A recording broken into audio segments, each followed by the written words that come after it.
തുർക്കി കമ്പനിയായ സെലബിയുടെ security clearance റദ്ദാക്കി. ബ്യൂറോ ഓഫ് സിവിൽ ഏവിയേഷൻ സെക്യൂരിറ്റിയാണ് ക്ലിയറൻസ് റദ്ദാക്കിയത്. സെക്യൂരിറ്റി ക്ലിയറൻസ് റദ്ദാക്കിയതിനെ തുടർന്ന് സെലബിയുടെ പ്രവർത്തനങ്ങൾ വിമാനത്താവളങ്ങളിൽ നിർത്തിവെച്ചു. ജനം ബിഗ് ഇംപാക്ട്.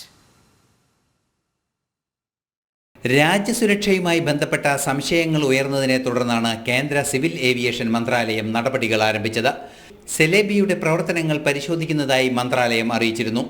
പ്രാഥമിക പരിശോധനയ്ക്ക് ശേഷം അടിയന്തരമായി സെലബിയുടെ സെക്യൂരിറ്റി ക്ലിയറൻസ് റദ്ദാക്കുകയായിരുന്നു. രാജ്യസുരക്ഷയുമായി ബന്ധപ്പെട്ട വിഷയത്തെ തുടർന്നാണ് സുരക്ഷാ ക്ലിയറൻസ് റദ്ദാക്കിയതെന്ന് ഉത്തരവിൽ വ്യക്തമാക്കുന്നുണ്ട്. ഭാരതവുമായി സംഘർഷത്തിൽ തുടരുന്ന രാജ്യമായ പാകിസ്ഥാനുമായുള്ള ബന്ധങ്ങളാണ് Celebi airport services private limited എന്ന സ്ഥാപനത്തിന്റെ ക്ലിയറൻസ് പിൻവലിക്കാൻ കാരണം. ഡൽഹി, ബംഗളൂരു, ഗോവ, ഹൈദരാബാദ്, കൊച്ചി എന്നീ വിമാനത്താവളങ്ങളിലാണ് സെലബിയുടെ പ്രവർത്തനങ്ങൾ ഉണ്ടായിരുന്നത്. സിവിൽ ഏവിയേഷൻ ഡയറക്ടർ ജനറലിന്റെ അനുമതിയോടെയാണ് നടപടി. തുർക്കി പ്രസിഡന്റ് തയ്യിബ് എർഡോഗന്റെ മകൾ സുമയ്യയാണ് സെലബിയുടെ പ്രധാന ഓഹരി ഉടമ.